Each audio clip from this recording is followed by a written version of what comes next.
not really. Shalom, everyone. That was awful. Shalom, everyone. Shalom. Talking about Napoleon and losing a war because it's cold. It's a bit chilly in here, don't you think?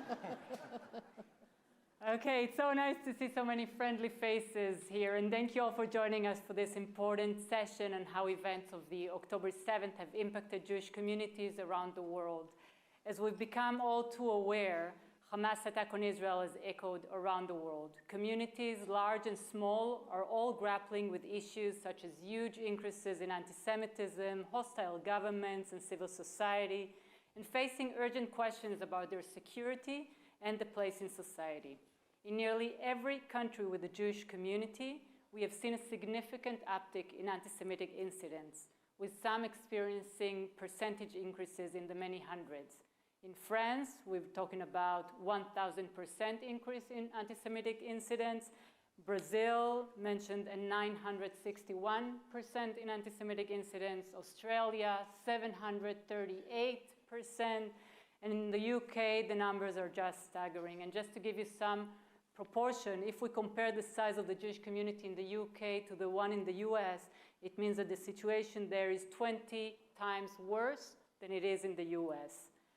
As our panelists will share today, each of their communities has been directly targeted and impacted by anti-Semitism, especially post-October 7th. In Brazil, a plot by Hezbollah operatives to attack Jewish and Israeli targets was disrupted by Brazilian federal police. In Finland, there were chants of death to Jews outside a synagogue where parents were taking their children out of the Jewish school inside. And in South Africa, David Tigger, the Jewish captain of South Africa under-19 cricket team, was removed from his role due to his support for Israel. No Jewish community has been immune from anti-Semitism. Today, I'm honored to share the stage with three partners of ADL, representing three very different Jewish communities, to discuss anti-Semitism in their communities and in their countries post-October 7th. You have their bios in front of you, so I will be very brief in my introduction. Starting with Yaron Nadbornik, is the president of the Jewish Community of Finland, and he works in the field of supply chain management. He's also vice president of the World Jewish Congress, so he knows very well the situation all over Europe. Karen Milner is the president of the South African Board of Deputies and associate professor of psychology in the School of Human and Community Development at the University of Wits in Johannesburg. And Rony Vainzof is director and secretary of the Jewish Confederation of Brazil, CONIB.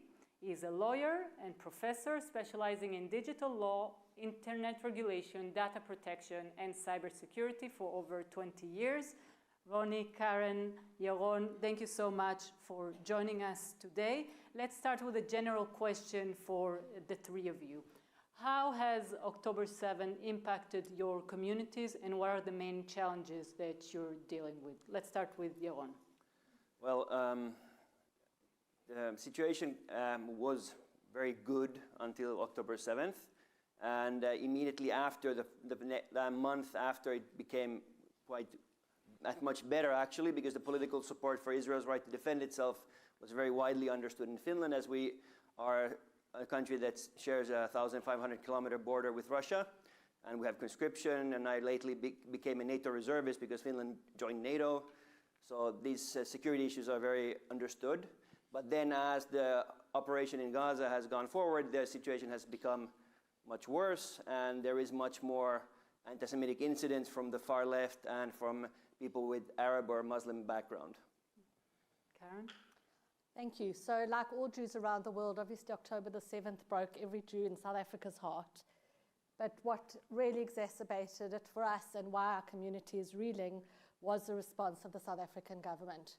And that response, while all of you will have seen the response of the 29th of December when South Africa chose to take Israel to the International Court of Justice for Genocide, the response in fact started on the 7th and 8th of October, where effectively there was no sympathy, there was no compassion, there was no condemnation of Hamas. There was simply, in fact, right on the 7th of October, a condemnation of Israel.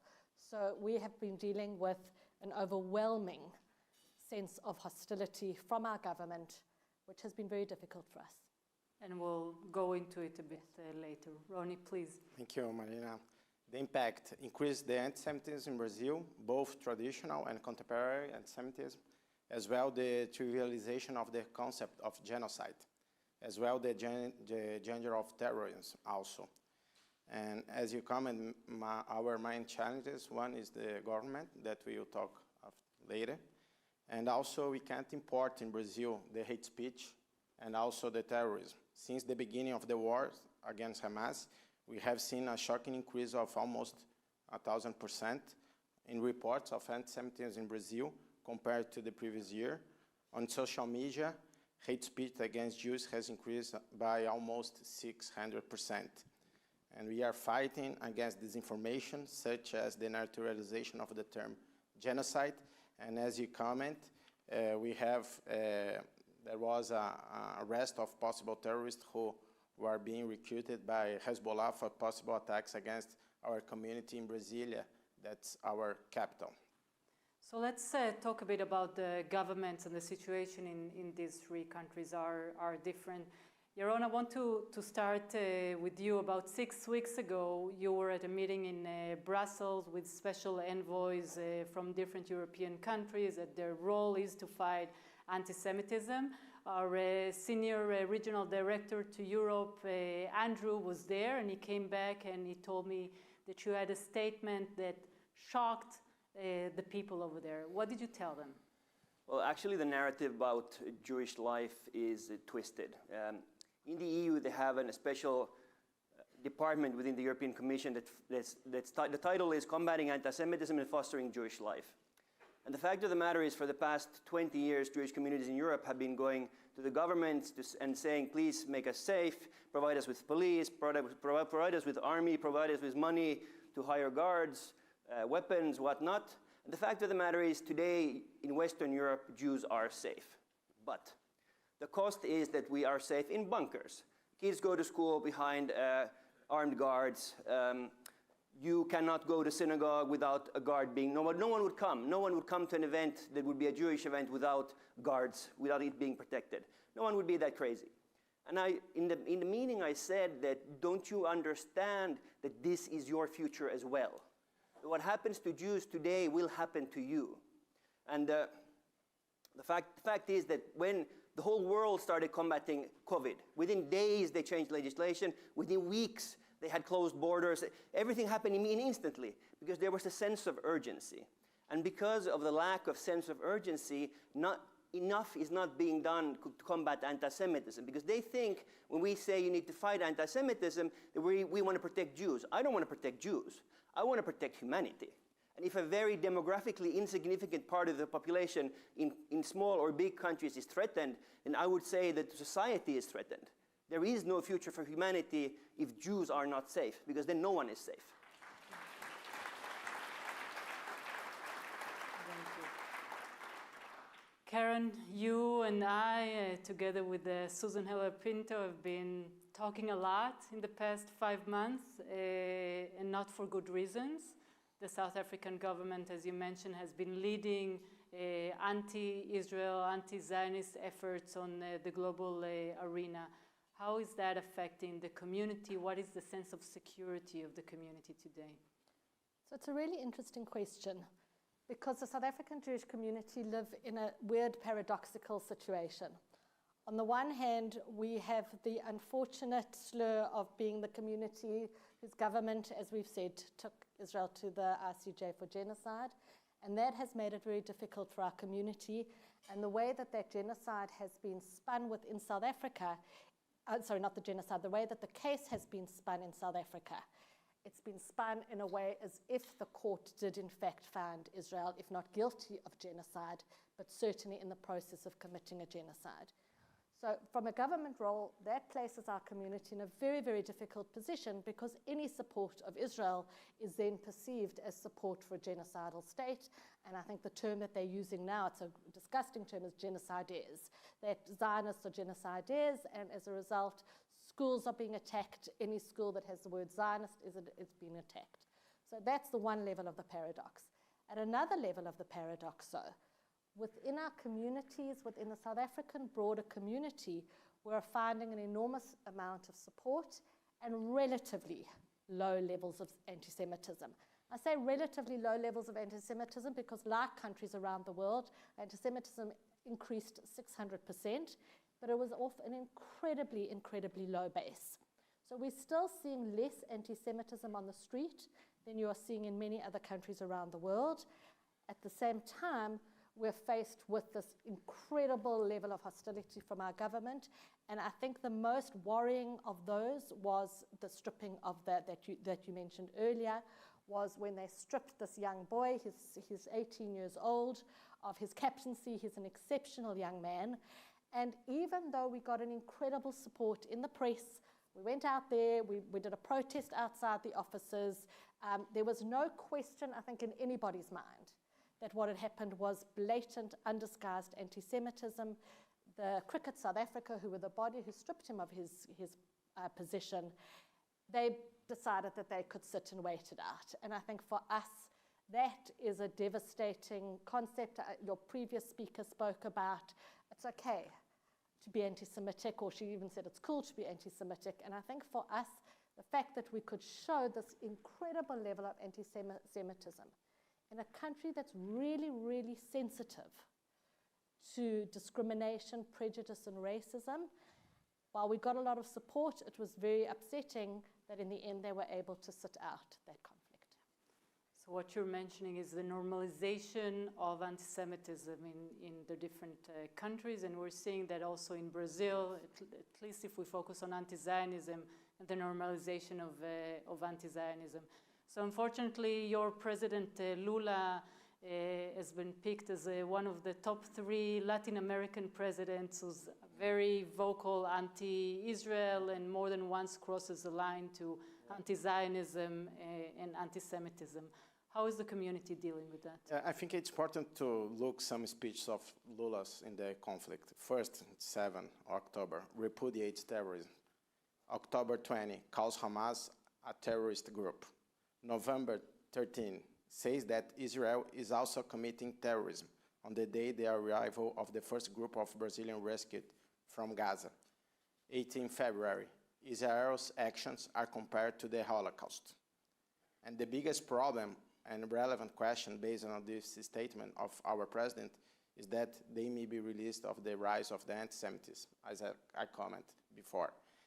And the fact is that regardless of Israeli diplomacy's reactions to the Lula speech, if Lula apologized for the tragic comparison with the Holocaust and issued more balanced and technically profound opinions on the conflict, he might be able to give more weight of his criticisms of the war in Gaza and attenuate the importance of the conflict in Brazil, as well as the escalation of anti-Semitism.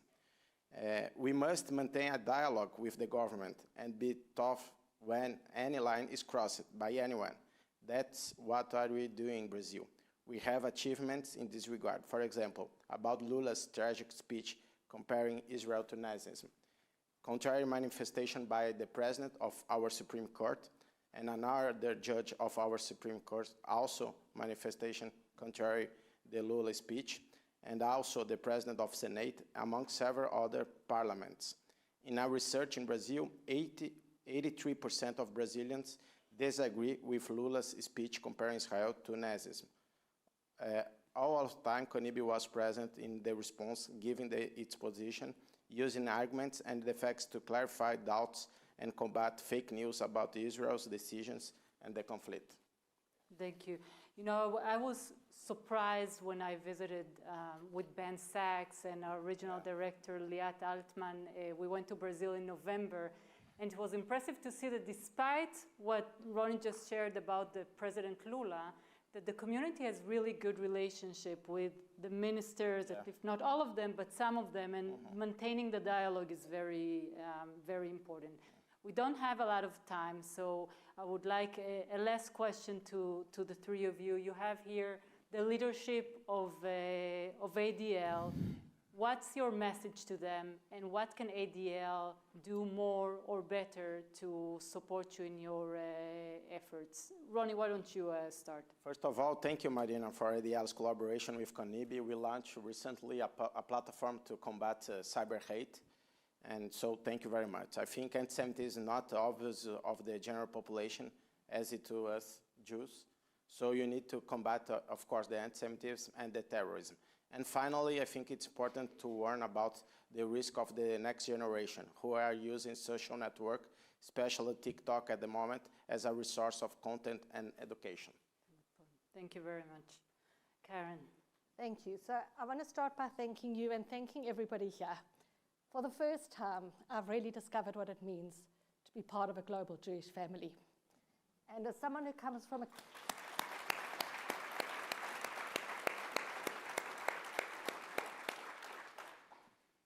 community of approximately 50 to 60,000 Jews.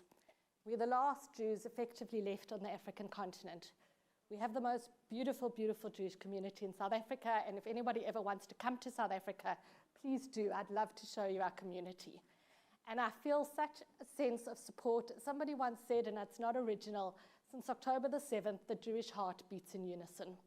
And I felt it here, I feel it from all of you. So my first thing is to say thank you for the support, that we really don't feel alone on the southernmost tip of Africa. And the second is I say, if you can, please can you really amplify our message. We are the only counter voice in the entire continent of Africa, and for a lot of the global south. We are the only voice that is countering the rhetoric of our government, and we would really be helped if our messages could be amplified. Thank you.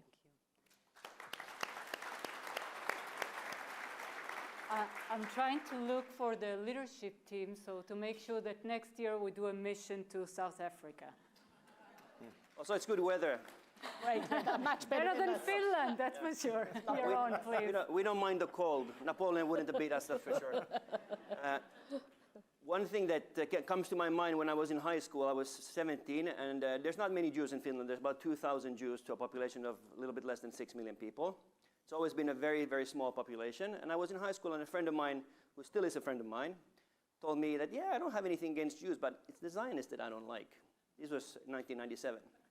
So I told him that, you know, if there's 25 countries in the world that have a cross on their flag, you think, is that okay? Yeah, of course that's okay. And if there's 15 countries with a crescent moon on their flag, is that okay? Yes, of course it's okay. Okay? And if there's one country with a Star of David on its flag, is that okay? Of course. And you, my friend, are a Zionist. Thank you.